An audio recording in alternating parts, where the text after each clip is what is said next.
right, family and friends, you have about 1 minute, maybe less than a minute. You don't have to grab a seat, but you might be a little bit more comfortable, all right? If you want to grab a seat, there's plenty of seats here on the other side, on the left side as well. I know a lot of you are over at the bar and the food, that's good. We want you to eat and drink. But we will officially be starting here. Before I do that, let's hear it for FMC Vallejo, DJ Big Vince, DJ Juicy JC,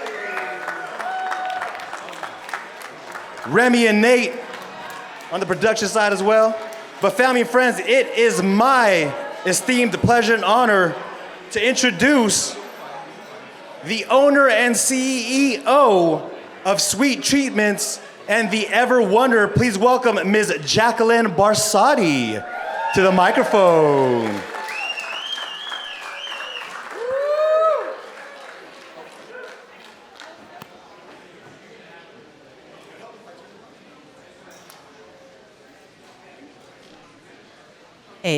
Hi.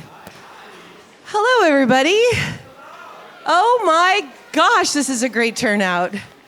I am totally blown away by this amazing group of people who have joined us tonight. Thank you all so much. Oh my God. And then we get La Russell in the house. Okay, wow. Are you kidding me? Okay, you should hear, I'm glad you're here to hear this because I am so honored and humbled that each of you have taken the time, from the vendors to the attendees to my amazing speakers, my wonderful friends. This has been such a great journey coming here to Vallejo to make a difference. When we first got here, the events in this town were awesome and fun, but there really wasn't any continuity or collaboration within the system. So I took on the job as the city event planner, and I decided to try and collaborate and learn how to get into everybody's thing and help them come to our thing, right? And so that's what we're here tonight to discuss and be part of. But I am so blown away I can hardly breathe. This is truly cool. And for those of you who don't know, I really have to share something with you. I'm from the Bay Area. I've been here my whole life. I got a job when I was a kid. The only job that I stuck with was with Bill Graham Presents. Con, one of our speakers tonight, will attest to the amazingness of this man who taught us public assemblage, how to put people together, and how to take care of everybody, right? And so it was within that measure that I learned my skill set, which was how to provide what people need. From a plant rental for Mariah Carey, which was my very first challenge, to supplying things for La Russell here in town when he asked me to make something nice for him. I am so honored and I'm so just pleased that you all came. Everybody who's here is blowing my mind. So forget the speech because, I don't think we're gonna go with that. I'm really here to just tell you that I had a 2-year journey with the City of Vallejo as their event planner because of Shelley Loftmiller in the back there. Thank you, Shelley. Thank you so much. From Rebecca at Mare Island Co. Thank you, Rebecca, for helping us do so many wonderful events on Mare Island. To just the amount of vendors here. Every single one of these people has been with me on my journey. I remember collaborating downtown. We did an Earth Day. How do you make Earth Day special? Well, yes, it's about celebrating the earth, but what if we get all the businesses downtown to collaborate with us so that people go into every single one of their stores to see what they have to offer? That was one of the best gifts I've ever had. Dory, right here. I love this girl. She's a great photographer. She also has the Plant Depot downtown. The neighborhood plant dealer downtown. And it's just been such a great journey. And I feel like this is the beginning of many mixes. This is going to be our first one. It's one of my most special because of our speakers tonight. But we will be doing more. And I want you to know I put a lot of time and energy into these packets that I gave you all. Everybody should have gotten a packet. If you didn't get one, please get one on your way out. In there, it does have some great safety measures, which is one of the most important things we're going to talk about, is how to be safe when we have our events. Also, it talks about the futures mixers that we're going to have and it gives you an opportunity to scan a QR code and tell us your feedback about tonight, what you would like to see in the next one, and how we can always do better. You're going to hear from some of my dearest friends. You're going to hear about collaboration as the main focus of this evening. Let's see if there's anything in my notes. Operations, collaboration, and culture. That's what we're going to talk about. And then there's a secret. In one of your packets, there's a sticker in there that says, "Let's vote." If you got the sticker, let me know you won the door prize. There's 2, actually, so just in case. All right, so I'm going to turn this over to Jen Mojica, but first we're going to have Ed do a little bit of intro about Jen and understand how wonderful she is. LaRussell and Tieta, let me just say, we're going to do a very specific mix about influencers. When I was a kid, we didn't have such a thing. We had magazines, which were not representative of us. You know, we had TV, which is programmed to destroy your mind. But we didn't have people like these who are sharing with us every day what they're going through to make life better for us. So we will have a very special, and maybe that's the time you want to really come up and speak. But anytime you want to, you're welcome. And I love you very much. And I love every single one of you. From North Star, thank you for coming here. I met them during our collaboration. Yes, yes. And I want you to know that Hazel over here, who does flowers, also works for me on all my largest events. Watch Me Grow inspires me so much. Yes, they are inspiration. We've got Demi, we've got Sarah Beth, we've got Clay, we've got The Exchange, and we've got Bay Hauling. All these people have helped me throughout the years from our journey. So please take time to meet everybody. Take a deep breath, as I need to do, and enjoy yourselves. And I'll be back at the end to give you a little recap. All right, let's hear it for Jacqueline Barsotti, everyone. She was nervous. She did amazing. Right? You did amazing, because it came from the heart. Thank you so much, Jacqueline. All right, next up, family and friends. It is my honor and my privilege to introduce our first speaker. Short bio here. Ate Jen, how I know her, Jen Mojica, is a longtime proud Vallejoan. Her education journey includes a bachelor's in social work, a master's in business, and advanced project management certification from Stanford. Her professional path dedicated early years working with at-risk youth, and later stepping into staff and organizational development roles, which ultimately led to freelance consulting and senior project management contracts. Her community work has a love for mentoring younger generations, serving on local boards and committees, while producing community events, the largest being Vallejo Pista Sanayon. She was recently awarded as one of 2025 Women of the Year.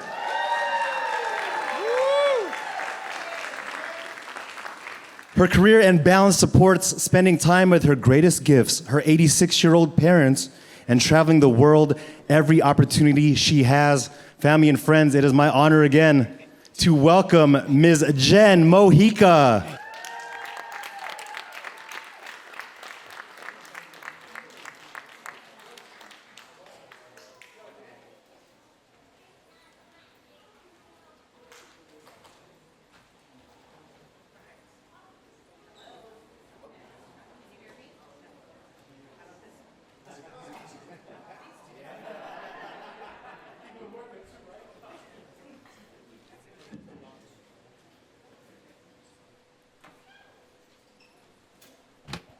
All right. How about now? Okay. Thank you so much. Thank you, Jackie, the team. This is an outstanding turnout. It's a real honor to be here. And I think myself, along with some of the fellow speakers, could agree that we really hope to leave you with some good learnings, some tips, just anything that gives you connection and helps you continue the good work that you're doing or the good work that you're going to embark on. So thank you. Vallejo Pista Sanayon, and I have to stress the Vallejo part. So if you Google Pista Sanayon, you'll see that there's a lot of them. It means town festival, it means town fiesta or village fiesta, but you'll see them in Seattle, you'll see them in different states, different cities. But there's only one Vallejo Pista Sanayon. So, so when you're out in the community or you invite folks, please tack on the most important prefix, which is the Vallejo part. As you can tell, I'm a proud Vallejoan.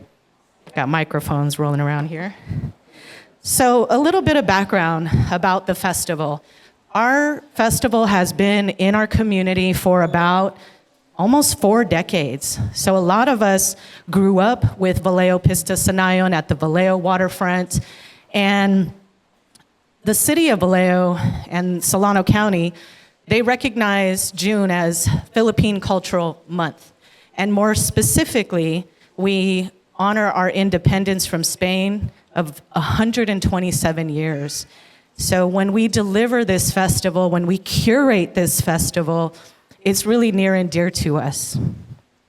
Quick story, do you guys remember the original Filipino Community Center on Sonoma Boulevard, black and white tile? You had to have a party there in your lifetime if you grew up in Vallejo.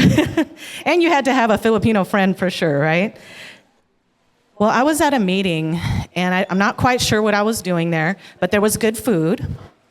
And I just remember being at the table and seeing some of the elders in our community. And they were saying things like, gosh, we're tired. The festival takes a year to plan. It's so expensive. And I put my Scooby snack down and I was like, oh goodness, there's something in that moment that sparked interest for me. There was something in that moment that I looked around the room and I was like, there's a need. And there's even greater an opportunity to fill that need. I saw some generation gaps, and I just saw that there was a real chance to engage generations and keep this longtime Vallejo tradition alive and strong. So it's like, what do we prepare for 15 minutes? There's so much to talk about in terms of festival production, but I wanted to carve out a few things that I hope you find meaningful or valuable to you as you do your work. I want to talk about what drives inspiration and vision. So when you think about curating such a big festival, how do you carve out something to be excited and proud about and let that be infectious for others to want to learn and immerse themselves in the experience that you've created for your community and everyone to join? I want you to maybe take just a couple seconds. I want you to think about what you're passionate about and share that with a neighbor. So I'm gonna engage with you a little bit. Think about what you're passionate about and share that with your neighbor for a couple seconds.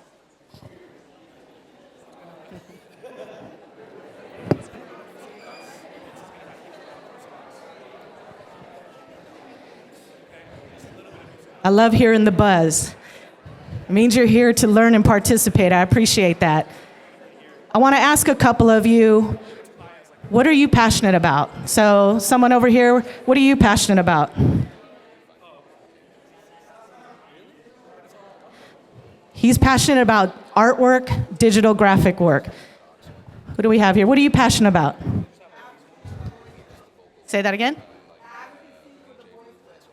Advocacy for the voiceless. It's a good one. Do we have someone here that wants to share what they're passionate about?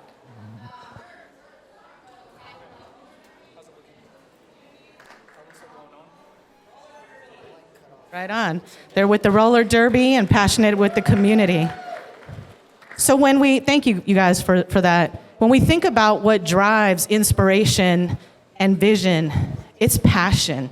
It's really passion. So when you define passion, it's like this uncontrollable feeling that moves you to do something. You're so excited about it, you can't control it, and it brings you enthusiasm, right? Passion is what drives the curation of Vallejo Pista Sanayon. It's what drives the teams to get involved, and it's what drives our execution and sustainability. And when it comes to this work, it's not easy at all, you know? But when you get to understand what folks are passionate about, I think there's some real magic that happens in that formula, okay? So now that we know, you know, some things that we're passionate about, let's bring that into the topic of building effective teams. It's like one of the million-dollar questions that I get. How the heck do you get volunteers? How the heck do you keep them engaged? What do you do?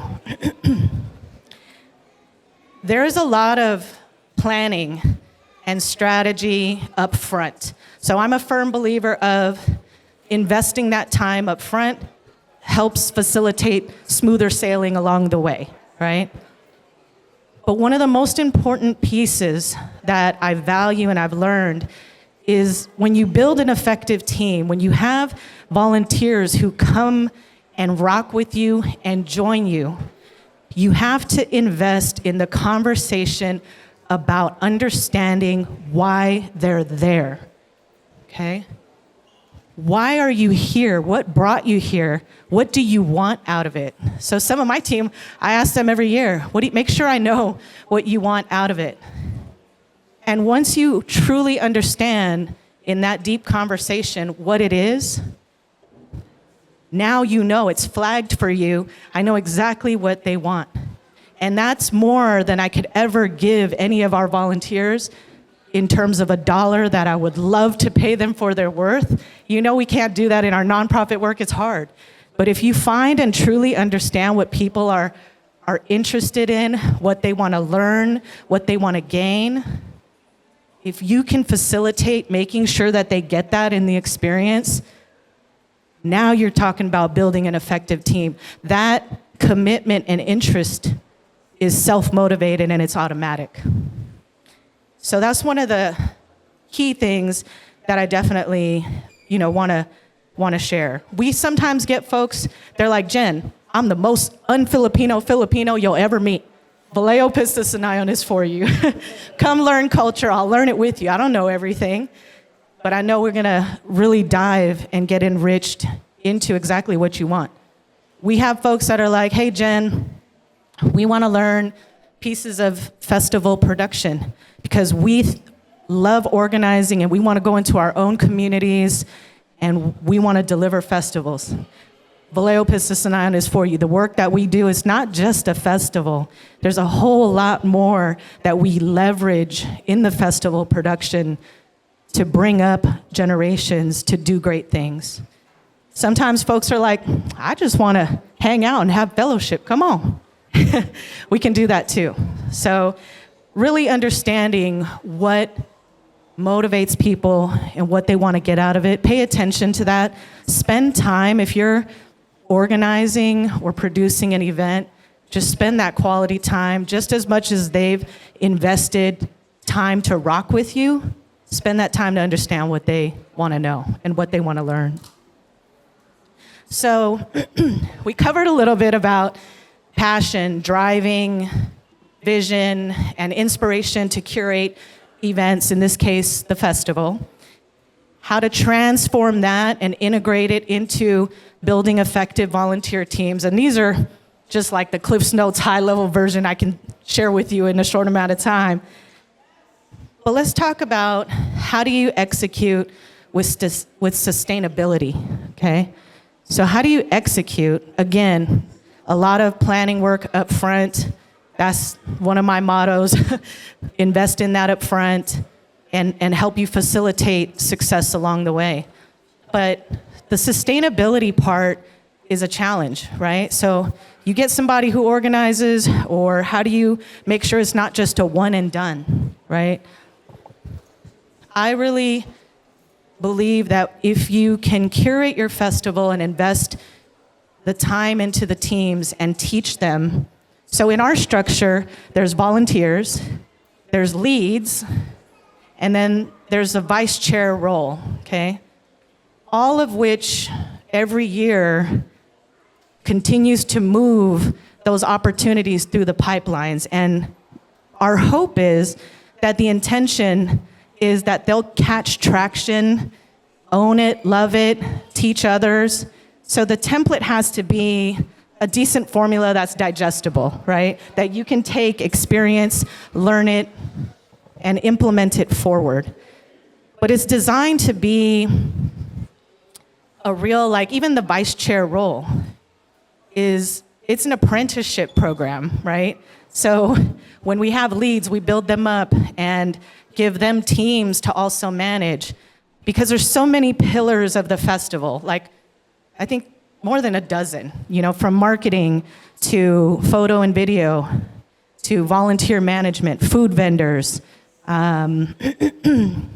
so many pillars, entertainment, youth stage, children's activations, the main stage, over a dozen. So how do you curate that and implement the strengths from people to mentor, build them up, teach them, and repeat? And that's what we do in our production.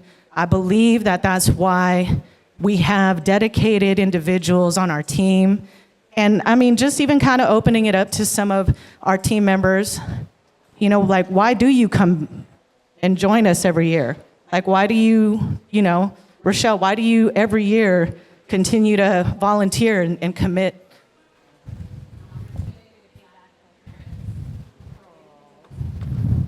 That's right. She said pay back to her parents for raising her in a wonderful city. I feel that. Totally. Why do anyone else, why do you volunteer? Why do you come back every year?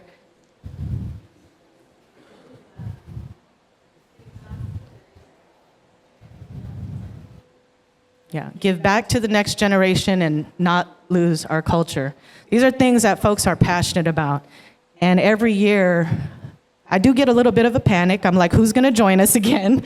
But it never fails that the closeness and the commitments bring in, and we engage with the different clubs and schools, high schools, junior colleges. And I think that that's a key in terms of how do you execute and sustain? Our hope is that it continues on for another 40 years, and that this pool of folks and leaders that we've built will take that and just continue to run with it. And it'll be bigger and better, and it'll be what touches their hearts. So I leave you with those 3 tidbits. I hope you find that helpful. Sustainability is to maintain and continue. So plant the seeds and watch them grow. Watch them grow. So please mark your calendars for next year. It is always the first Saturday in June, so Saturday, June 6, 2026. We'll have it again at Mare Island. We're very thankful to have it there. So I'm Jen, super proud to be here and very honored. Thank you. Thank you so much, Ms. Ate Jen Mojica. One thing she did not mention, though, or she failed to mention, the festival went from 5,000 to 15,000 attendees in 3 years. In 3 years, because of Jen's hard work. Yes. Thank you so much. Thank you so much, Jen. Amazing presentation. All right. So next up, we have some of our vendors here. Once again, shout out to FMC Vallejo, DJ Big Vince, DJ Juicy JC. There we go. All right, so we have I don't see my eyes. There we go. There, North Star. It's hard to see him there. I didn't wear my glasses. North Star. Shout out to North Star Studios. North Star Studios function as a creative and cultural hub and event venue, hosting music performances, open mic nights, poetry and comedy, warehouse parties, art shows, and community events. They also make and sell their own merchandise, family and friends, all right? Also, shout out to Content Growth Coach. Smart marketing rooted in who you are and the people you serve. Content Growth Coach is a boutique agency helping growing businesses build authority and momentum with strategy, content, and coaching. Used by Sweet Treatments for their marketing genius. Once again, shout out to Content Growth Coach. Shout out to Visit Vallejo. Vallejo is home base for adventure. Check out their event calendar, as it is truly for everyone and for anyone who is listed. So once again, check out Visit Vallejo. They are here representing as well. Next slide. Aha, there we go. Shout out to the Exchange. Exchange offers on and off-site creative workshops for team building, private parties, etc. They also have space rentals for all of your needs, whether it's a meeting or a special event. Shout out to Salas Events and Production.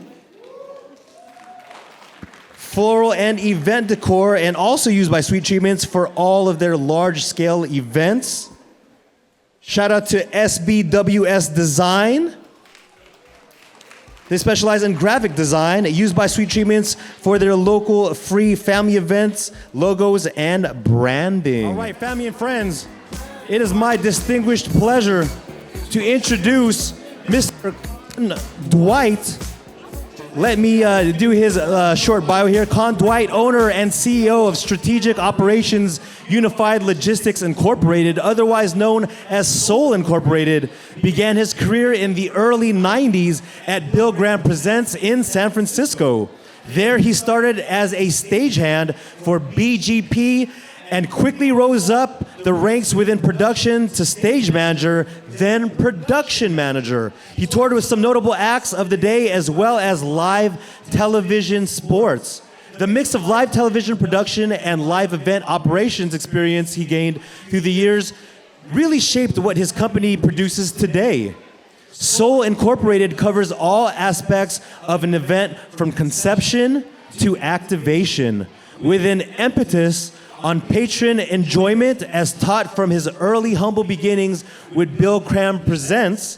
And he's gonna start our interview speaking a little bit more about his involvement with Maker Faire. Family and friends, once again, it's my honor to welcome to the stage Mr. Con Dwight.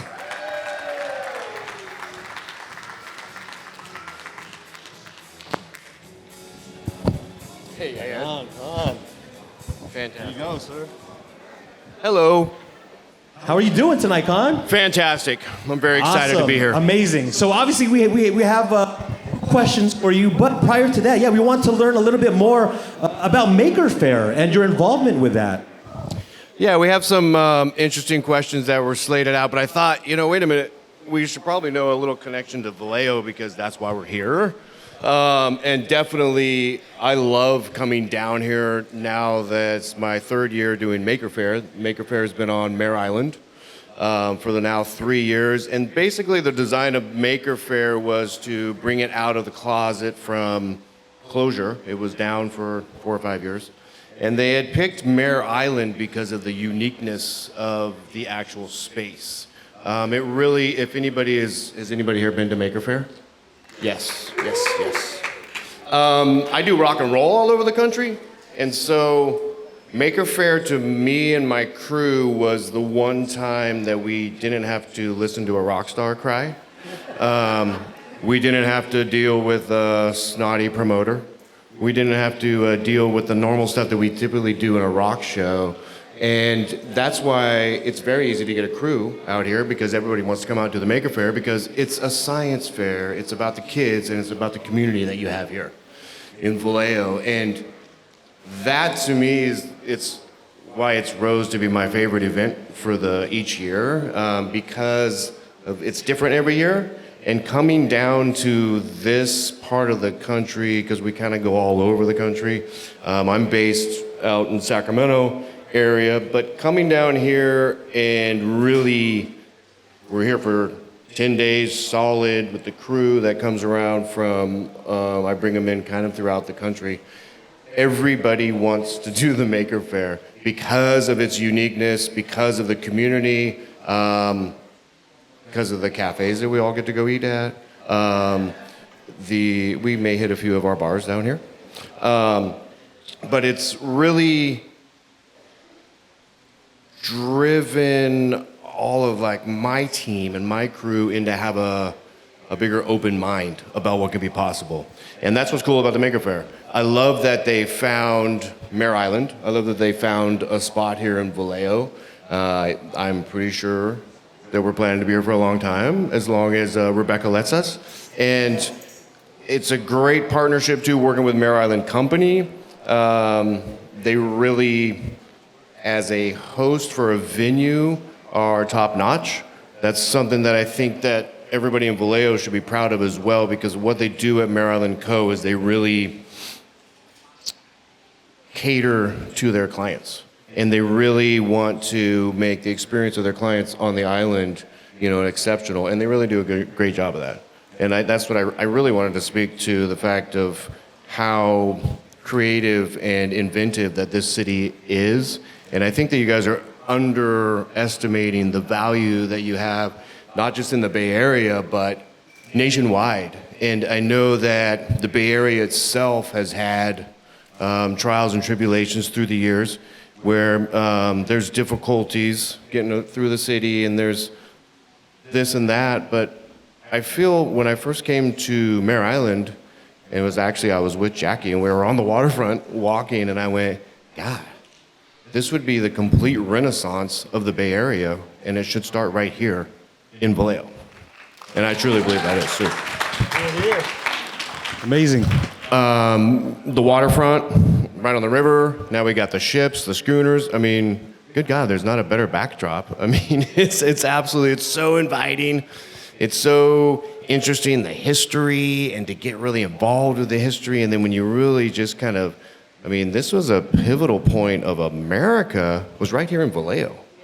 Right here in Vallejo, and that's pretty exciting. That's pretty cool. Not Sacramento, not Lake Tahoe, not Santa Cruz, but Vallejo. And that's something that you guys really, as your community, really should be proud of. And that's something I think you guys really should be banking on, because this can be 100% the renaissance of the Bay Area started right here.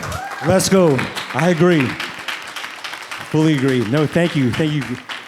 All right, Khan. So you talked a little bit about Maker Faire. We have some other questions here as well. So question one, what are the most common mistakes that you feel event producers make when scaling up logistics for expanding their festivals? When I first saw that question, I was thinking about scaling down. So I think I'll go both directions. Scaling up, really, the first one that comes to mind really is size matters. And when you look at the size of your venue and then you have your expected capacity, what I do see oftentimes is that producers, promoters, and those that are actually putting on an event that is now, it's growing, their ticket sales, the popularity, the brand, the marketing has actually grown to where they're gaining a larger audience. A lot of times the designers don't equal the capacity to your venue. And that's something that you have to pay attention to when you're looking at, one, how many people can you actually fit in this venue? As we're going from 5,000, 7,000, 9,000 to 12,000, well, this was made to hold 6. And so that's something that you have to keep in mind. Now, that's something I've seen through the years where people will scale up, they'll have a greater revenue income, and they'll start buying some more art, they'll start placing more pieces, and they'll start making this venue that was really cool in the beginning with 5,000 people. They put more stuff in it, more in the bag, and then now you forgot that you need to leave room for people to walk around and enjoy it. And that's really common, and it's a bummer too if it's gotten to where now we're overpacked and you're diminishing return, because now there's not enough room to actually enjoy everything that's being presented to you because you presented too much. And that's one thing that just to keep in mind. Now you have a little bit of larger budget.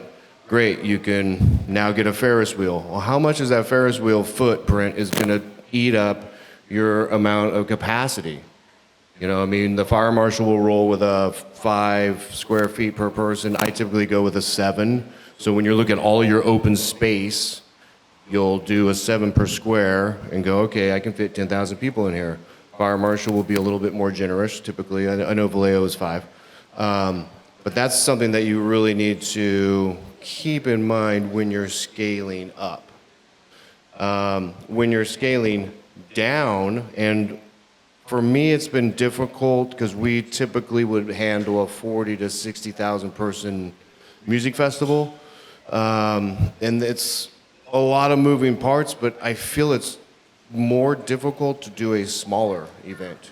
A smaller event has a less budget. When you have a 60,000 person music festival, I have a $10 million side operations alone budget, and that's not with artists or anything else. I mean, it's crazy budgets that, sure, you can work with, no problem. How can you work without a budget? And that's the more difficult. I was actually approached, I was doing an event in Michigan a few years back, and a worker who was also doing an event over in California, and they knew I was in California, they were putting on a little festival in Modesto, and they had asked, if you can come over and help. I'd love to. It's in California. I'd love to get in on that. Her first question to me, and I thought it was, and it's always stuck to me, is like, do you know how to scale down? And I didn't. I mean, for me, I went, oh, I don't know. I've never actually been asked that question. And it was the hardest thing for me to do because I'd always been kind of given, here, this is the much money you got to spend. This is, go make it happen. And when you're scaling down to get creative to make it happen without that budget, that's when it's harder. And then that's really like, it tests your abilities. It tests your way to really pull it off, because it's easy to pull it off when you got the money to pull it off. But when you don't have the money to pull it off, well, it takes a little bit more time. We got to get a little bit more thought process into it. So, I mean, that's something. Another thing that I wanted to bring up that a lot of people forget, and we even struggle with our event on Mare Island because of the placement, is bathrooms. Bathrooms. I mean, when you scale up your population, you have to have more restrooms because you want to sell more beer to people go to the restroom. And so that's a challenge that is overlooked at times. It's definitely overlooked more than often. Also, when you're in a budgeting crunch, you're kind of like, well, we don't need that many bathrooms. I mean, the health code's going to be 100 to 1 for a porta potty, and I'll never do anything less than 60 to 1, where really, I think we were a little below that at Maker Faire, but with the way that our patrons roll, it was okay, it was adequate. But I don't really like to produce anything that's adequate. And so that's something that also I wanted to bring up, is like, make sure you have the correct facilities. And there's ways to get creative too. I mean, a lot of people don't see in the smaller events, actual urinals cut down time that you're standing in line. If you were to look at a porta potty, one person's in a porta potty behind a door, and the guys could just be at a urinal. And that's something too that could be a space saver, and it is offered out there, and it's kind of one of those things too that I just thought, well, from an event perspective, that's kind of a little thing that we can throw out there as a note. All right, thank you. All right, question 2. How can smaller community-based events benefit from professional production practices? It's really important to have a guide. For the fire marshal, you need a CAD map. I don't do anything without a CAD map. I don't do a parking lot. I don't do an interior design.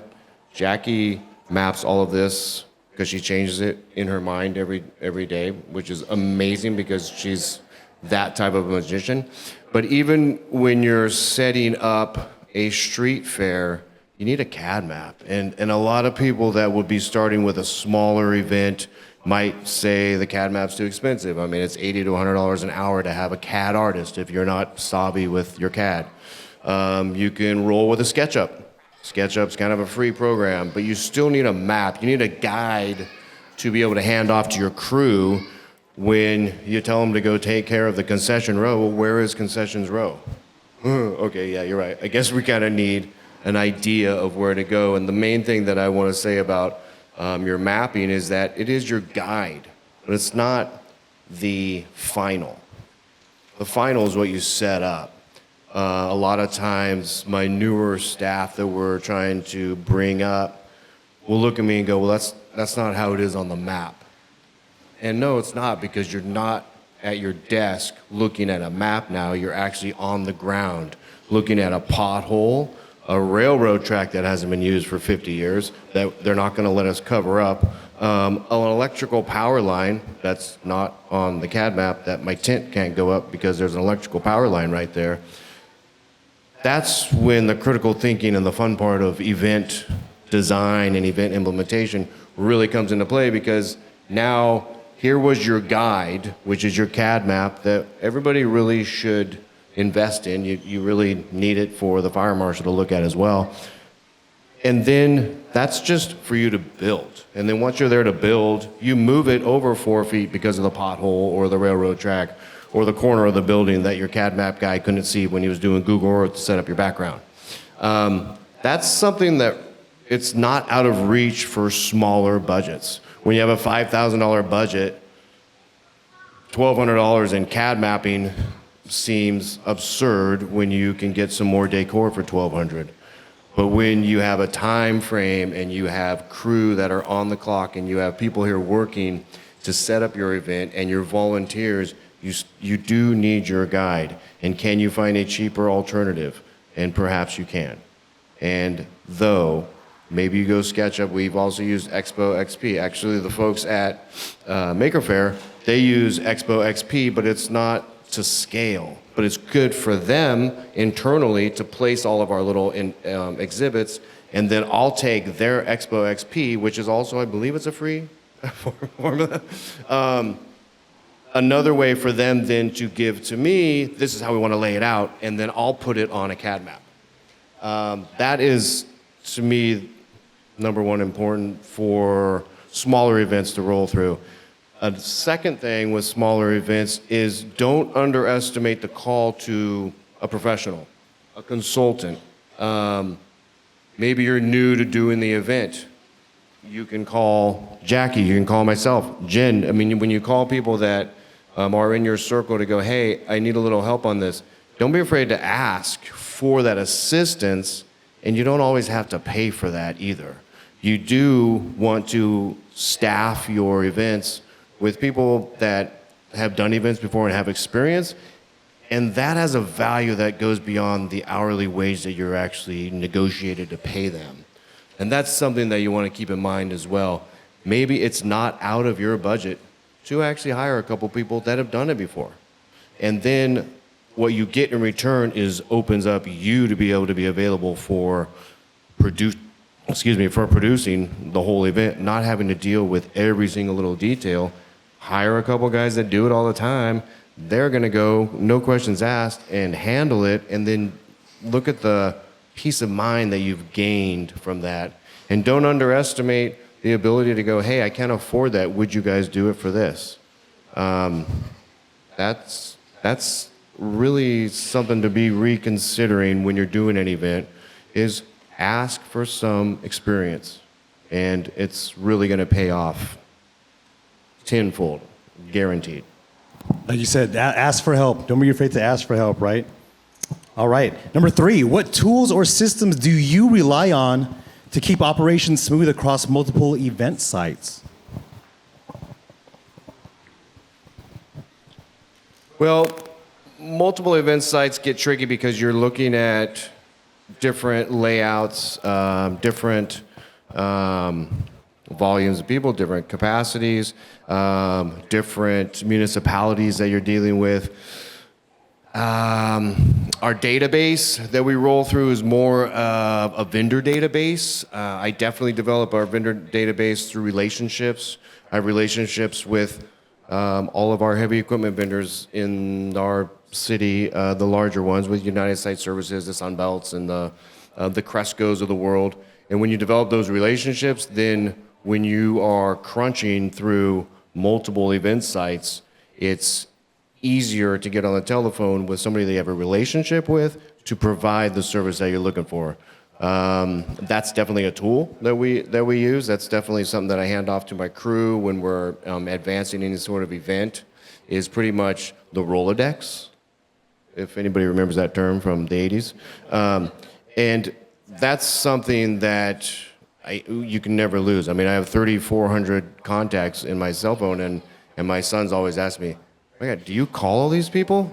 Well, no, I don't call them all the time or all at once, but I will call them every couple years because I'll be in their area. I'll be in Ohio, or I'll be in Texas or Florida, and then it'll pop up, oh yeah, the one guy in Florida had those amazing wood chips at one time we used over at Okeechobee. So, I mean, and it's stuff like that that pops back in, like, here I am and I need that.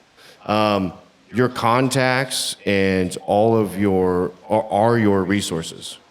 And you forget how many people that you actually do know that can help you. And that's something too to go through every once in a while and look at your contacts and go, oh, that's right. Oh, why didn't I call that guy? That's something too that I've started to do as a practice, is rolling through actually my phone to go, who is that? Oh, that's right. That's in Ohio. That's great. We're going to use them in March. I'm going to reach out to them now. It's stuff like that is where I really want to impose that upon the groups that are coming in that we're mentoring and we're training up to take lead. And that's something that I want to make sure we pass on. So yes, like you said, keep contacts, make contacts, keep those contacts, right? Yes. All right, question 4. How do you balance creative vision with safety, budget, and on-site execution? So when I get hired to a job, I have to sit down with the actual visionary of the job, because he or she is the inventor, is the reason that they've actually called us to come do this event. And their vision is what we're being brought on to execute. And so you really have to get into their mind of what they are wanting to get out of their vision. And so it's really kind of a deep Q&A that we'll have with the actual promoter, the producer of the event that's hiring us to support them to bring their vision to life. And so that is the integral part of actually maintaining what they are trying to put out to the world. And so then they give us their budget numbers and we say, you crazy. Because their vision is quite a bit larger than their budget numbers.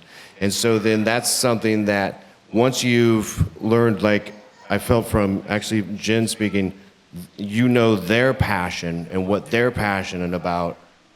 Now you have the challenge to actually build and show a model of what they are passionate about and their creative design, with the fact you don't have any money to do it. And so that is the exciting challenge of why we do this. Now, keeping that in check is you have to find ways to still produce what is the central vision of what they are there for and why they are presenting this to you, and getting creative on different ways to actually do that, to do within their budget. And that's really pretty much the most difficult part, because you're always presented the vision before you're presented the budget, right? And so then you go, again, you crazy. But when you find a way to actually show back to them exactly, hey, is this what you're kind of looking for? Yes, okay, now we can move forward with an actual product. Keeping that in check with all your vendors that you bring on and letting them know, I always go from the get-go, is like, what is your budget? And then most of my vendors will always ask me, well, the vendors that I'll be bringing in, well, what's the budget? This is what I'm working with. This is what I need you guys to try and find out. What can we get for that? And that's when you're getting back to, again, your relationships. And that's something that having a long time, there's a value to having the long-term relationship with people that provide services, because that's how this one will get for $5, but next time you get it for $25.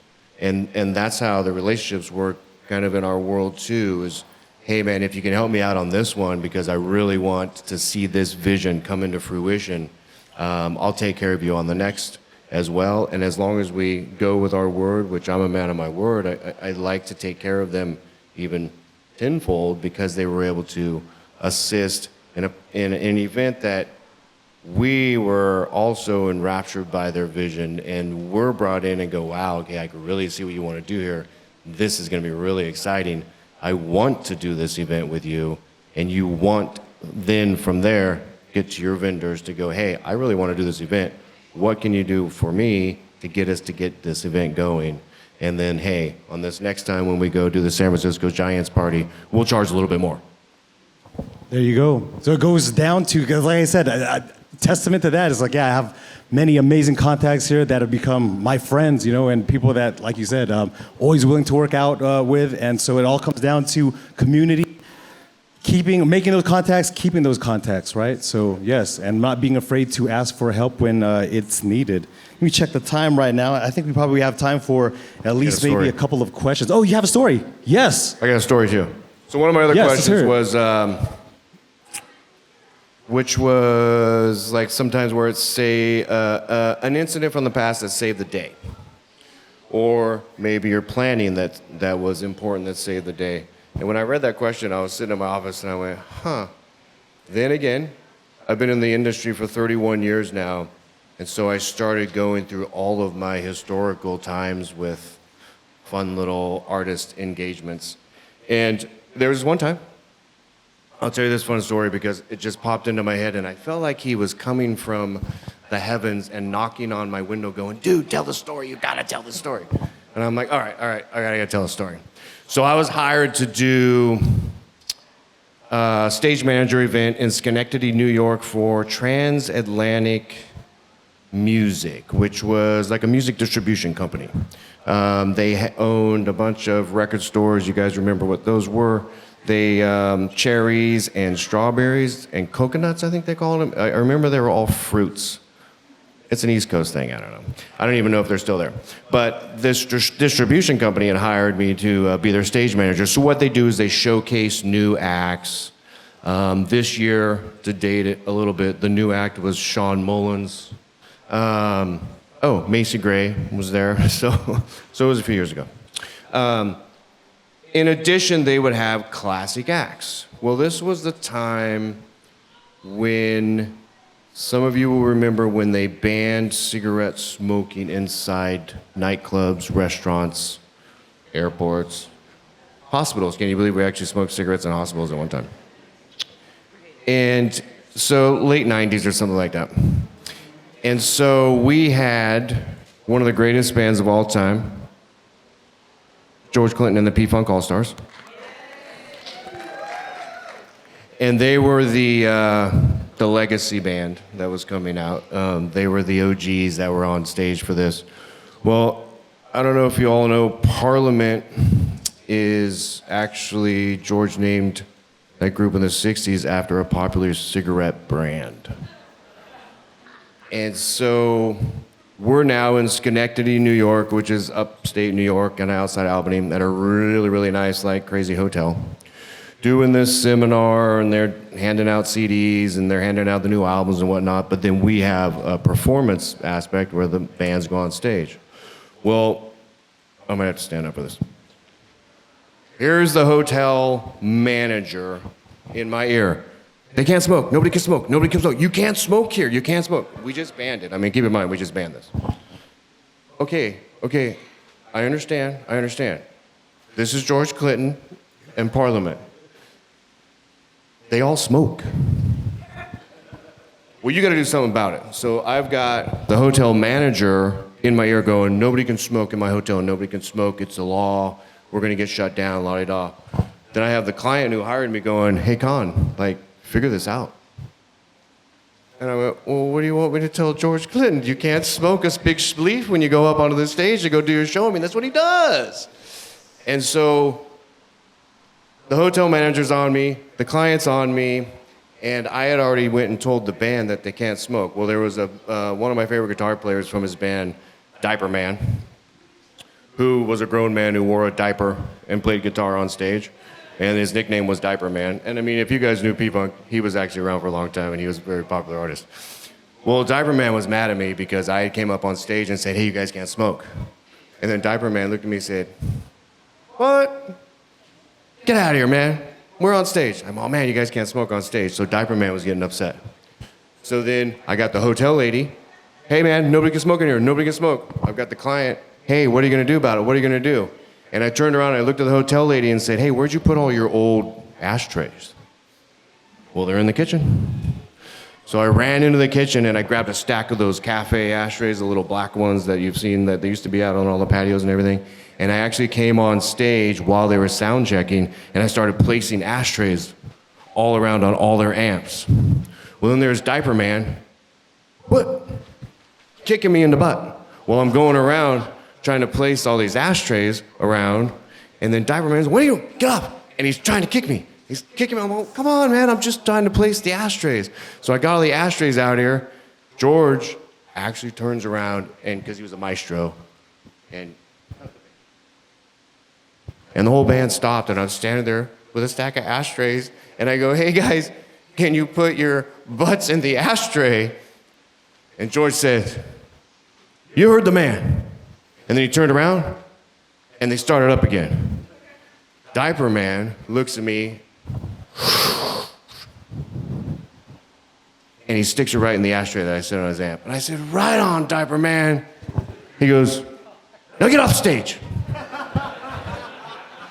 And I don't know why that came into my head when I read that actual question, but I thought, oh man, I have to tell a story about Diaper Man because I just think it's one of those fantastic stories. You know, no, amazing, because I mean, like you said, all the pieces that you need to entertain and that you need to work with, right, to ensure, especially that everyone's happy or that some might be less happier than others, right? But all right, so I was gonna say, let me check the time here. Does anyone have? We have time for probably about one more question. Anyone have a question for our buddy Khan up here?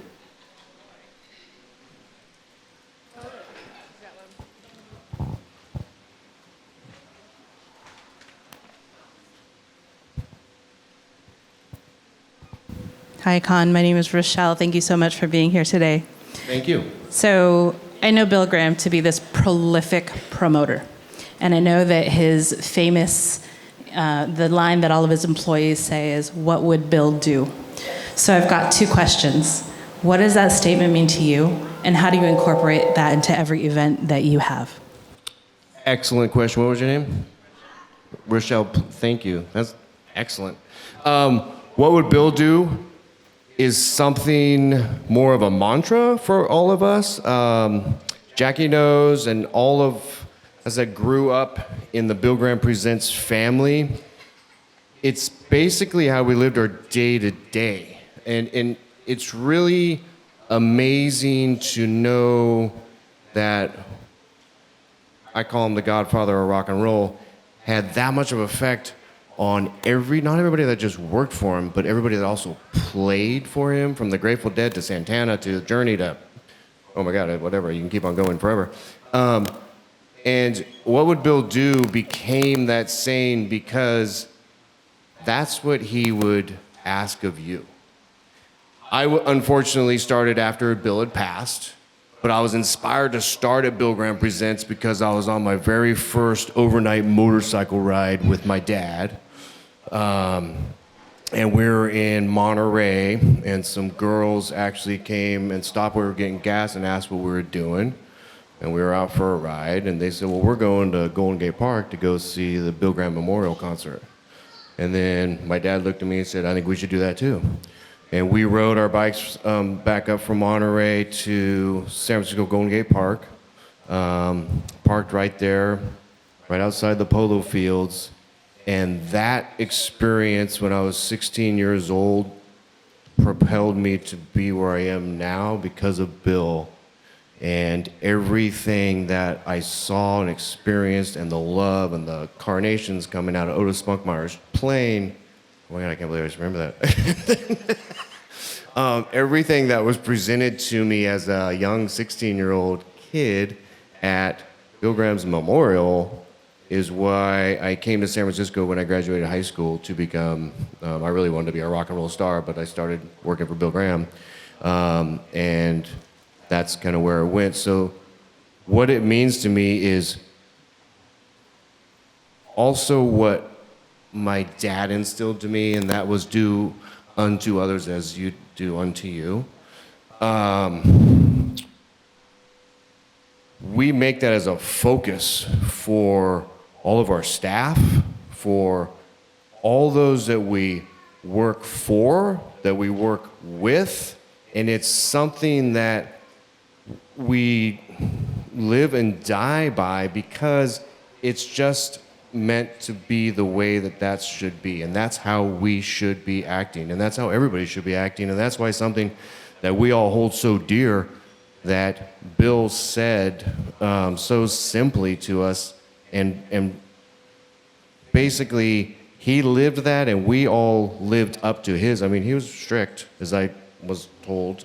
Like I said, I would never, unfortunately, got to meet him, but my mentor was mentored really by Bill, and he held all of those values, and he kept me around because I was raised with similar values from my family. And that's why my mentor was, I mean, I stayed with him until he no longer did anything in the business. I mean, I was with Tom for 15 years. That's kind of how I got to know everybody as well. And he had been around for so long. He started as a blue coat and became one of Bill's favorite production managers. That's something that we instill into everyone. And what was the second part, Rochelle? Oh, I guess I covered that. I guess, but thank you. What that means to me is how you treat people. And the way that Bill had put it back in the day was really the only reason that we are here is for you, the people in the audience, for those people that are buying the ticket. And that's what it means to me when I'm producing an event is what would they like to see? What makes it the most enjoyable experience for that individual who purchased the ticket, which is the reason why I'm actually here building this event, is because of those people that purchased that ticket to come to this event. And we want to make it the best time they've ever had, and that is our goal, and that is the reason we do this. That's the reason we don't sleep for 12 days straight. It's the reason that we have strained all of our other relationships, because we dedicate our lives to actually making it the most enjoyable experience that you've ever had when you come through those doors at the Fillmore, at the Makers Faire, at any of these events that you attend to. We strive to make it the best experience you've ever had. And that's what that means to me when What Would Bill Do? Because that's what Bill would do. Amazing. Sounds awesome. Thank you so much. Family and friends, one more time, let's please hear it for Mr. Con Dwight. Thank you. Hey, thank you, Jackie. This is amazing what you guys did here. This is awesome. I look forward to coming to the next one. This is really, I mean, props to you. This is amazing. Nice job. Thank you so much, Con. Appreciate you, sir. Thank you. All right, family and friends, we have a little short intermission. Oh, we're gonna go right to Chris. Okay. Do you want me to shout out any of our vendors right now? All right. Yes, I'll say yes. I heard back there. Shout out to Watch Me Grow Mission. Strengthen the child, family, and community by partnering up with organizations to build a bridge between the resources and families in need. Watch Me Grow Incorporated embraces a culturally sensitive, trauma-informed, strengthening families approach to meet the gaps in resource services and effectively engage parents and guardians in early childhood education and advocacy. Shout out to Who's That Clothing, Kingdom Drip / Who's That Clothing, protege of Larry Bluford's Real Fairfield Clothing, founder Imani Hanif, of Oakland launched his t-shirt brand with the full love and support of Solano County's business community. Inspired by his sister, business owner Jamila Hanif, Imani began creating shirts with help other bands tell their story. Today, he's pushing a unified Bay Area message, north, east, south, and west, spreading love through style for the world to see. Shout out to Vallejo Clay Workshop. Vallejo Clay Workshop offers creative, hands-on pottery experiences for team building, private gatherings, and group workshops. Our light-filled second floor studio is also available for workshop rentals, an inspiring space ideal for painting, life drawing, or other creative events. Shout out to Bay Hauling as well.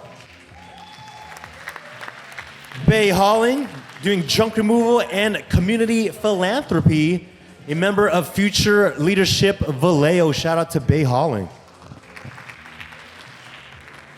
All right, before we introduce our next guest up here to the stage, it is time for me to bow out and introduce our other MC, my co-MC. Where is he? Where is he? There he is. Family and friends, let's hear it for my co-MC, Mr. Chubbs of FMC Vallejo.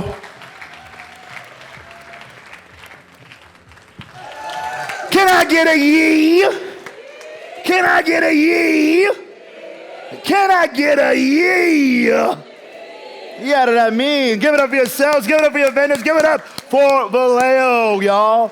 My name is Mr. Chubbs, and I'm gonna be your delicious and sweet host tonight. I'm gonna go right ahead and introduce, and I hope I got your last name right, Chris Rico? All right, Chris Rico, come on up, don't be shy. Give it up, everybody, give it up, y'all. All right, I'm gonna make this real quick. Here we go. You can use this one, since I got. I don't get a Madonna microphone? Do you want me to go ahead and give you your interlude, or would you like to explain yourself? I actually really don't love having my CV read out loud. I'll just tell you a little bit about myself. I'm Chris Rico. I'm the president and CEO of the Solano County Economic Development Corporation. Anybody in this room know what an economic development corporation does? I'm going to assume no, because it's generally the answer that I get. So people think that I work for Solano County. I do not work for Solano County. I run a private nonprofit. It's a public-private partnership. So all 7 cities in the county, plus most of the major employers in Solano County, they all invest in our organization. And then our job is to do things that help grow the economy. So that's really our focus. And I wanted to preface before we get to the questions. First of all, I want to say, Jackie, what an amazing job. And seriously, what a gift you are to Vallejo. I mean, thank God that you landed here. Pippin had the good sense to connect us. You know, you're a dear friend. We're neighbors. Our dogs are friends, which is important. You know, I was thinking about this, and I realized that I actually used to be an events guy, and I still am to some degree. And if you ever come to any of our events at the Solano EDC, we've really upped our game in terms of production value, because I really believe that no matter what you're doing, it's always important to put on a show, right? People are there. You should give them something visual to see, and we've really focused on that, kind of having set design even with our economic development events, as dry as that might seem. But when I was in high school, I was the commissioner of entertainment. So I produced all the dances. When I went to college, I was in charge of major attractions, which was the student fee supported group that produced all the bands that came. So I went to Duke. So when I was there, my senior year, I literally blew off my thesis because I was too busy promoting rock bands. And then in my last job, before I was recruited to come here to Solano County, I was at the Los Angeles County Economic Development Corporation. Los Angeles County is the 15th largest economy on the planet. So it's 10 million people.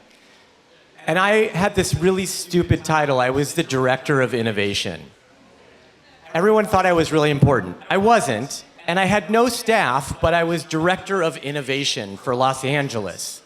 So I was like, what am I going to do to direct all of innovation for Los Angeles? So what I chose to do was to build a festival called Innovate LA that eventually had 180 events on a 3-week calendar. And the reason I did that was because I thought, okay, I'm one person. What can I do to juice this innovation ecosystem? What's the thing that I can do to catalyze this? And I thought, wow, this really dovetails nicely into this conversation we're having tonight, because after 5 years of building this brand, I would have founders of startups come to me and say, you know, I met my VC at this event at USC, and all we did was we created a brand, and then we encouraged the ecosystem to produce events to put on a calendar.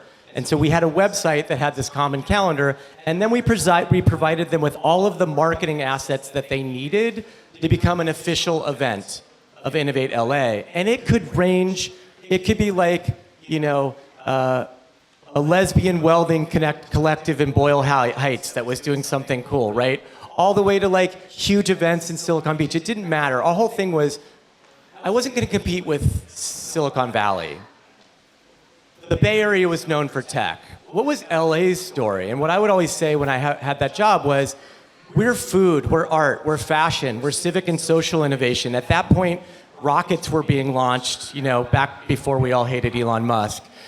And it was cool because SpaceX was there. And there were 3 Hyperloop companies in LA at one point, also because of Elon Musk. And that was super cool, right? And there was biotech and all this other stuff going on. And so then I came up here, and now I'm the president and CEO of the Solano EDC, and it's a different landscape, but I'm still always tasked with the same question, which is, how do we take limited resources, because we have limited resources, we're a nonprofit, and what's the most effective way that we can bring prosperity to people? So when I started, our motto at the Solano EDC was, Solano means business. There were no people. There was no people on our website. It wasn't anything about people. So I was like, I want to change our brand to, we're in the business of prosperity, but not just for businesses. We want our people to prosper, and our businesses, and our communities, right? And so when I originally took this job, I was living in Napa out of convenience, and it was a really beautiful drive through vineyards to Cordelia, where my office is. But I'm essentially the chief evangelist of Solano County. Sorry, I want to pay some attention to you guys over here. And I go out and I tell people like, oh, you should bring your business here. Solano County is so great. And they're like, oh, where do you live? And I was like, Napa. So I was like, oh, I need to move to Solano County. And so I looked at the 7 cities in Solano County. And I don't know if you guys have ever thought of this, but these 7 cities in this county are all very different. Like, Benicia is so different than Vallejo, and they're close to each other. Fairfield and Sassoon are essentially conjoined twins, and they could not be more different. They're such different places. Rio Vista, way the heck out there. I don't even want to talk about Dixon. So, I mean, you know, because I chose Vallejo, right? Like, and I'll tell you why I chose Vallejo is because I went to Buttercup Cafe. And I just looked around and I was like, these are my people. Like, as opposed to being in sort of white cowboy Napa, right? Like, these are my people. And then I came into this room tonight and it was like, oh yeah, these are my people. This is my family. This is everybody. I love this place. I'm a huge evangelist for Vallejo. I think it's super awesome. I think there's a spark happening here. I think you see it in this room. I think you see it with your plant shop where you guys have DJs. Like I walked in one time, I was like, yep, that's a thing. That's happening. There's little things happening. Is it called Hot August Nights? What's the August Nights thing? Hot Summer Nights. Everybody's out dancing in the streets in Vallejo. Like, that is super cool. I went to see Confunction at the fairground. Yeah. Oh my God. Aunties dropping it like it's hot. They were fangirling so hard. These women were in their 70s, 80s maybe. They were screaming. I was like, they are going to be so sore tomorrow. But right now, they're living in the moment. The other thing I wanted to say before I get into our questions, which I may or may not answer, I was never sort of a paint in the lines kid, as you might understand. I feel it's important that all of us who are in leadership positions that get the opportunity to sit at a microphone in front of people, that we say that what's going on in this country right now is not okay. It is not okay. And I really regret not wearing my F Ice t-shirt, because that's actually what I had on, but the blazer was covering it up, so I was like, oh, am I gonna have to go like this with my, there's kids in here, right? With my F Ice t-shirt. But dragging parents out of daycares in front of their kids, what the F? This is not okay. So I want to say that. I want you guys to say that. If you have a chance to speak in front of people, say that. We have to say that. We have to speak up. It's important that we do that. It's so antithetical to what Vallejo is about. Like, we are the opposite of that.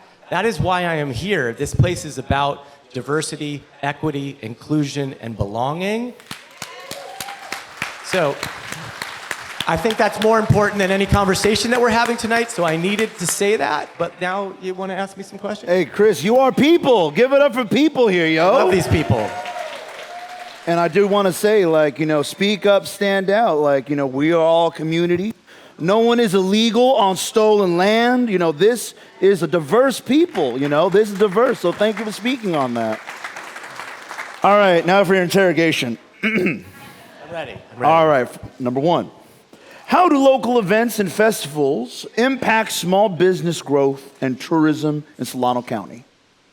Yeah, so I touched on this a little bit with how I approached Innovate LA, and it's really, I think we have an opportunity here to keep building on this, where you have people from different facets, the pottery place, Jamila with what she does with kids. We need to stay connected. I think it's important that, like Pista, I think Pista needs to have a pact with Juneteenth, right? And Juneteenth needs to have a pact with Pista to say, like, we're going to promote your event through all of our channels, and what we ask of you is that you promote our event through all of your channels. Just that kind of mutual aid agreement, like I think particularly in this spot that we're at in this country right now, we gotta be thinking about mutual aid. So I think that's a very easy thing to do, right? I think, Nicole's here from Provisions, there's other businesses here. You guys support each other. You guys talk about each other, Noonies, right? Like, I think it's important to give shout outs to the people that are doing the same thing. I think there's creative ways that we can create passports, maybe physical passports or digital, maybe a touchy topic with ICE, but just some sort of like thing where you go about around. I get stuck sometimes going to the same places, and I want to push myself to get out of my comfort zone and go around town. Because this is the other thing that I tell people about Vallejo, and this is one of the things I loved about Los Angeles. You can get any type of food here. And it's good, right? That's the best food here generally, is if it's food cooked by people who are cooking for their people. And you go and you see oh, this is a Korean restaurant and there are Koreans eating here. This is the restaurant that I want to go to. So I think it's just about having an intention to understand that all of those things are catalytic, right? Those things can help start a spark, help grow our economy. And let's just have intention around that and understand that we are all engaging in economic development. You guys are all volunteers for the Solano EDC. You just don't know that. So we're all engaging in economic development. We're all helping to bring more prosperity to people. Yeah, well said, well said. All right, let's go right into number two. What role does collaboration between private industry and the arts play in regional economic health? Yeah, this is a good question. So I think I sit in an interesting place in my job where we're at the intersection of industry and the public sector. I've also been really intentional of pulling other organizations into our board where I think it's important that their voices in the room. So even though California Forever is a member of my organization, because we're a nonprofit focused on economic development, I invited the Solano Land Trust to sit on our board too, because I wanted to balance that equation. I made sure that the woman who runs the food bank is on our board, right?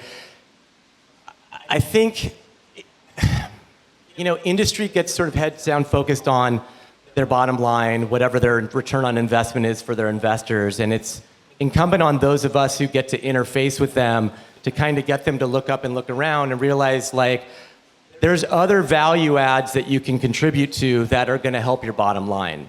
I always try to figure out, how do I tell the story that it's going to be in their best interest, right? Because you would love for people to actually care about other people, but that might not be the case with that business. So you're just like, what's the thing? I guess it goes back to even what Jen would say, like, what's their passion? Like, what do they care about? How do I frame this in a way that they understand? I'll give you an example.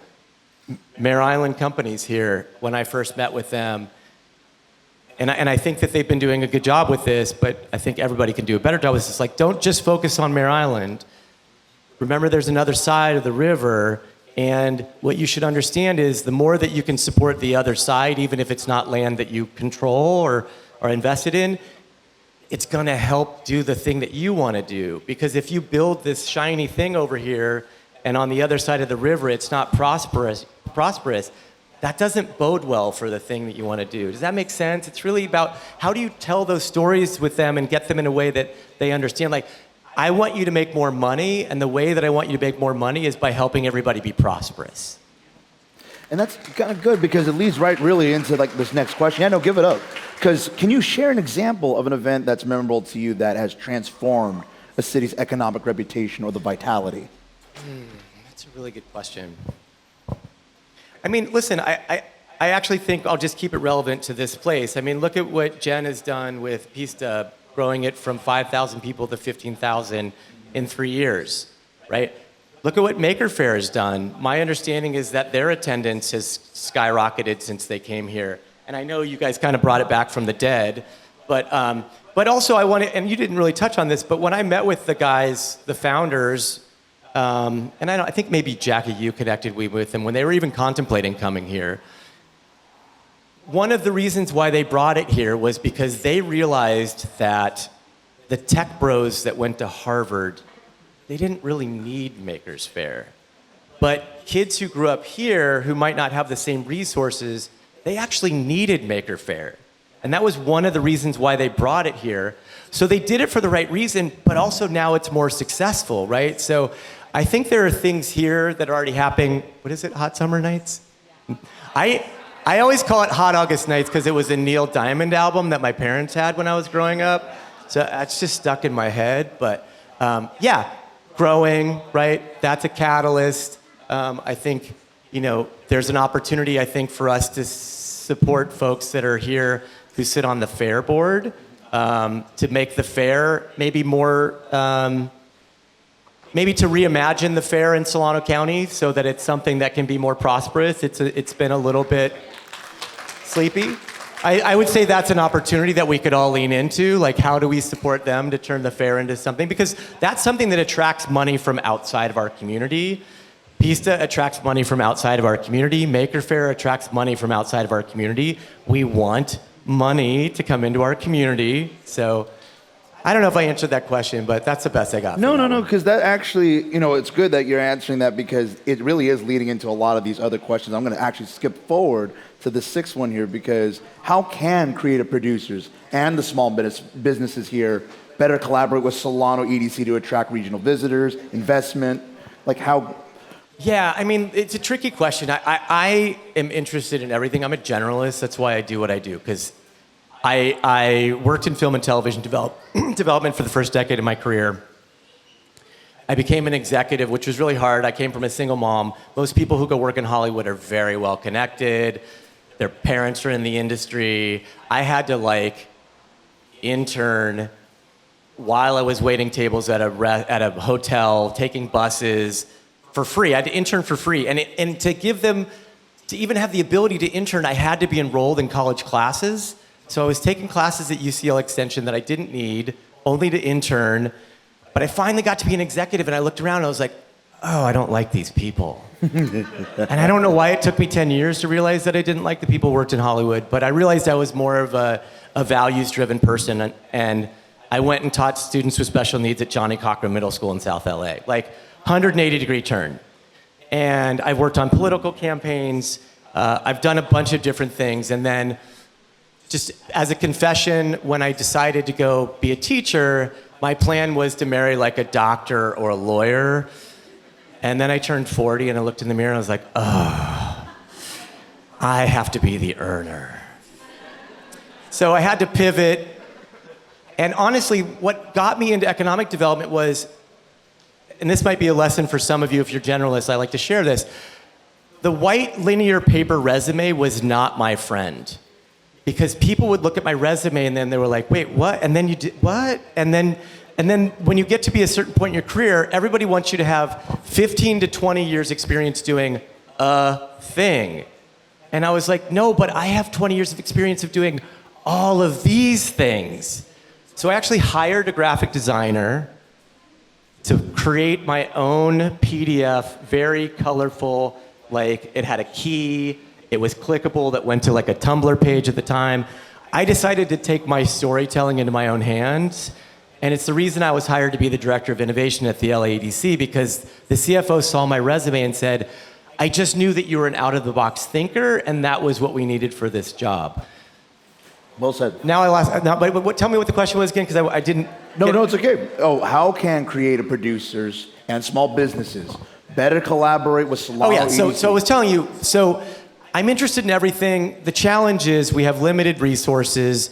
I'm in a county that isn't as forward-thinking as maybe Los Angeles County was, so I have to balance that out in terms of where we focus our attention. I don't really get to focus on events as much as I would like to because I'm doing 5 other things. Like we have a revolving loan fund for small businesses. We're working on developing out our industrial areas so that we can attract manufacturing. We're working on making sure that we have the right balance of housing in Solano County, because if you want to attract the right employers, they actually look at what kind of housing do you have. If they can't attract and retain young talent, they're not coming here. And we have not, as a county, done a good job of focusing on what do young people want? How do they want to live? What's the product type? They all end up going to West Sac or San Francisco because we don't really cater to them. So, I don't know that I necessarily have a way to answer this question, but I hope I've said enough other things in this sort of rambling presentation that might apply to that. Well, I think that's where we got all the community out here, because maybe there's a question that we can't answer ourselves, but then we all brainstorm, share. That's why we get together. But I do love brainstorming. Yeah. So if you ever want to just talk to me, I have business cards, like spitball some ideas. Like I'm happy to do that with you. I'm a problem solver by nature. So if you're trying to do something or create something, you're trying to solve a problem, happy to help you with that. All right. Good job. Thank you. Yeah. Thank you. I think I only just got one little brief one here, and then if you want to do a Q&A, we can. Yeah, I'm happy to. So what kind of new events that you're seeing right now or culture initiatives that are emerging across Solano County that show promise for driving tourism and community engagement? Yeah, I'd say, honestly, has anybody been to the Black Joy Parade in Oakland?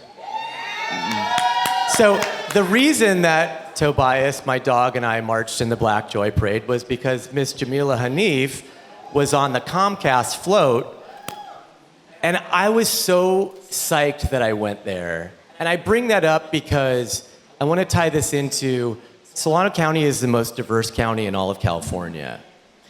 And the OGs who live here when it wasn't the most diverse county in California aren't necessarily happy about that, but it's a fact.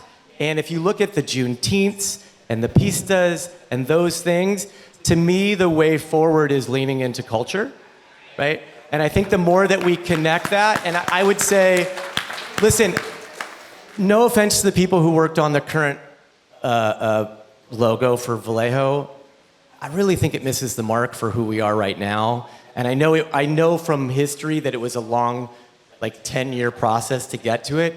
I really think our brand is diversity. And diverse city. This is who we are. We are a diverse city. So I think the brand that we should lean into is how do we celebrate the diversity that's here, and how do we tell that story to other parts of the Bay and get them to come over and say, if you actually want to come experience a very diverse city, this is who we are. That's our superpower. I would just focus on that and lean into that. Well said. Well said. Definitely, let's highlight that diverse city here, y'all, because that's really what we got, and it's special. And now, I open the floor. Does anyone want to speak up, stand down, ask a question here? Oh.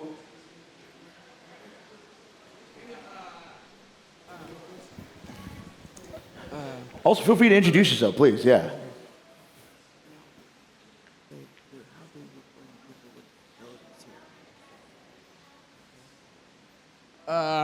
Maybe, no, Chris? No, I'm Chris, you Chris. I'm never Chris. I'm Chris. That means I'm same name. I'm Christopher, right? That's my name is Christopher. And it's like this. And I was everybody's in Nordines. And I have Chris. New. Okay. Yeah. How do you bring more people with disability here? When my mom says I have disabilities, we're here with Chris, and he said us everybody know Nordines and tells everybody have fun. And I like Jamaica, she's great. And She is great. And I don't know that I'm Chris and you Chris. It's have names. It's for me. Not. Okay. What he's asking you, because he heard you say that you work with individuals with disability, do you feel that community has been ignored and not being part of the city? Yeah, I mean, listen, it's teaching students with special needs was the best thing that I've ever done in my life, and had I married the doctor, I would still be teaching students with special needs. But, you know, I wasn't really making enough money to survive, unfortunately. I actually am a special needs individual. I have ADD. I was on Ritalin for most of my childhood. I take medication sometimes when I really need to, like if I have to do a presentation, I need to take Adderall. Like, I can't sit and focus on something for multiple hours. If I have like 100 emails in my inbox and I need to just sit in front of the computer and do one after the other, I have to take medication. I don't love the way it makes me feel. It also kind of puts limitations on my creativity, so I have to find the balance. Yeah, so but what I was gonna say is, everybody,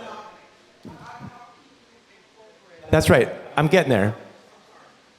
We all need to learn that folks with disabilities, or things that we characterize as disabilities, otherly abled people, right? People who have different abilities have their own superpowers. So the more that we can, and I'll tell you this, like, most of us don't learn to be comfortable around kids with disabilities because we don't have a lot of interaction with them. And it's uncomfortable because you don't really know what to do, right? Like, he was struggling just now to speak, like, you want to help him, right? Spend time with kids who are differently abled and figure out what their superpowers are, and then let's see, as a community, can we work at integrating them into these events that we're doing that shows what their special power, what their gift might be.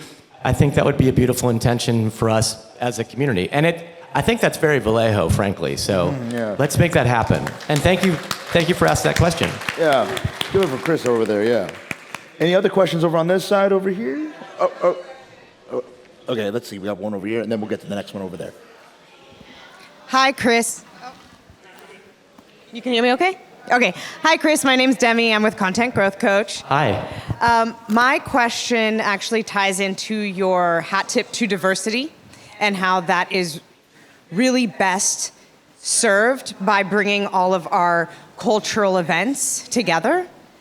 In your position, is there a way that you can help facilitate a roundtable or a communication so that we can, instead of talking about getting together and creating the mutual aid, actually build it? Is that something from your position at the county level that you would be able to either support us execute or give us a game plan to be able to do so? Yeah, let's talk about that. I want to think about the path forward with that. I would start with Vallejo before I broaden it out to the county, first of all, and I would figure out what's our model here, and then I would invite other, frankly, POC organizations to come in conversation with us about that.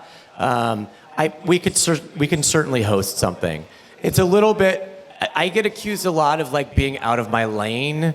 So it's hard because I come from the place that like doing that thing with you is economic development, right? This is economic development. This event is economic development. Things will happen because of this, right? Ideas are sparked, events will get better, people have more information. That's some folks who on my board and other people, they have a very old school mindset around what economic development is. So I'm happy to do that because I love this place. So I'll get my card, let's talk about it. Yeah, for sure. But yes, and I can bring some resources, even if it's just connections, human capital into the conversation, which is, by the way, something that Jackie does all the time. I mean, this woman's network, what she's brought into this community and given us access to is such a gift. So yeah, I'm happy to. Sure. Somebody else had a question? There was a question over in the back, right over there. Yes. Stand up. Thank you. Hello, everybody. My name is Kyria Shabazz. I am the founder of the professional speaking platform, Kyria Speaks Incorporated. So if you need a host for events, I specialize in giving best practices to community members on how to engage with community, how to really tap into your own skills to really, really go forth with your civic duty and really get things done in the neighborhoods where you live, where you grow, and where you play. Well, my question is, so raise of hands, did you all hear about 707 week this year? 707 Yes. week? All right, so. Thank you for reminding me of that. Yes. Thank you. So I was just kind of reading through the agenda and seeing like what the next steps were. I love how, picking 5 other folks and posting their events and attending, which really made me think of 707 week because that is very aligned. So how are we going to lift 707 week up for next year? Because it's going to be bigger. It's going to be better. Shout out to Shay Miles and Mr. Essex Cook to really putting that stuff together. So how are we going to connect what's happening right here with all of these wonderful people in the room and 707 week so that we can really lift up and get the most bang for our buck? I'm so glad you brought that up. And I know Supervisor James has been really involved in that as well. And she's a good friend of mine and we talk all the time. I think 707 week is probably the perfect venue to showcase the diversity. Like, I would say formalize that into part of what 707 week means in a way that we can tell stories around that this is what 707 means, right? I think we can sort of nest a bunch of very culturally specific events under that brand. And I think that gives all these people who come from diverse communities an access point. It's something that they can promote to their communities. So yeah, please. So thank you for reminding me of that, because really that's what I should have said when asked about the one event. Like 707 week, I think has the opportunity to be that. So yeah, let's make that happen. That's a great idea. Hell yeah. Any last questions here? Anybody else in the crowd? Oh, one over there. Man, you have an awesome hat. Love the fedora. That is a good hat. Thank you. Good evening, everybody. Jorge Zavala. This is my first time here. Thank you for hosting. Newly a transplant 3 years ago. Right, I've been kind of behind the scenes. Welcome. Me too, 3 years. So what brought me out here was a COVID-19 eviction moratorium, law enforcement dialogues, working on strategies to help people recover, right? Community organizing background. So now I serve in Solano County. I'm at California Human Development, running outreach, education, engagement programs. Just had a meeting 2 days ago with workforce partners, talking about job fairs. The conversation here is about events, culture, right, economic development, all that. Also workforce development. And so all I ask is that if we start thinking about events and programs, yeah, everybody loves a good party. We love good cultural celebrations. I helped with Cinco de Mayo in Suisun this past one, right, with Hispanic Chamber of Commerce, Black Chamber of Commerce, a nice little cultural event. But also looking at employment. How do we tap into our networks so that when we have job fairs, we had 3 of them. There's one coming up this week at Fairfield Suisun, Adult Ed. So whatever calendar we create, we should definitely create one whole community calendar that can elevate people, not just to have a good time, but also to elevate their families. You're speaking my language, right? How do we create win, win, win, win? So we had a manufacturing breakfast in a warehouse in Fairfield for Manufacturing Month. we also had a job fair at the same time focused on manufacturing. So we're doing that. We did that in conjunction with the Workforce Development Board. I also sit on the Workforce Development Board in Solano County. So this is something that I'm very passionate about. But I would go back to even how Jen Mojica was framing how she empowers her volunteers. Even though they're volunteers, she's kind of training them to like grow within the context of that volunteer and helping them develop skills. So I even think there's probably an opportunity in those settings for people to at least get work experience, right? Because we all know, like, it's sometimes you get caught in this situation where they're like, well, you have to have experience to get the job. And then you're like, well, how do I get experience, right? So I think that's a really good point. And please stay involved in these conversations so that we can pay attention to that and work workforce development into the events in a way that it's not only going to give them an opportunity to get the experience, but then hopefully it can give them the opportunity to get the job. Really, really great point. Wow. This is a great audience. Yeah.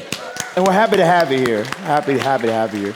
And if I may just add, I think that's the one word that you put that's great is conversations, because for those who may know each other for a long time, a brief time, or the first time, now you guys are all here in the same room. Don't let the conversation stop.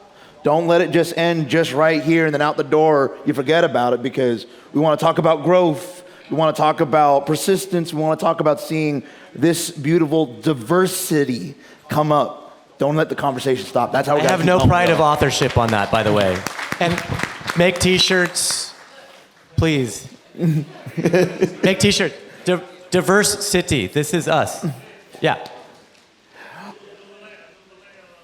I love it. I love it. I love it. All right, guys, give it up again, please. Thank you. Thank you so much, Chris, for speaking.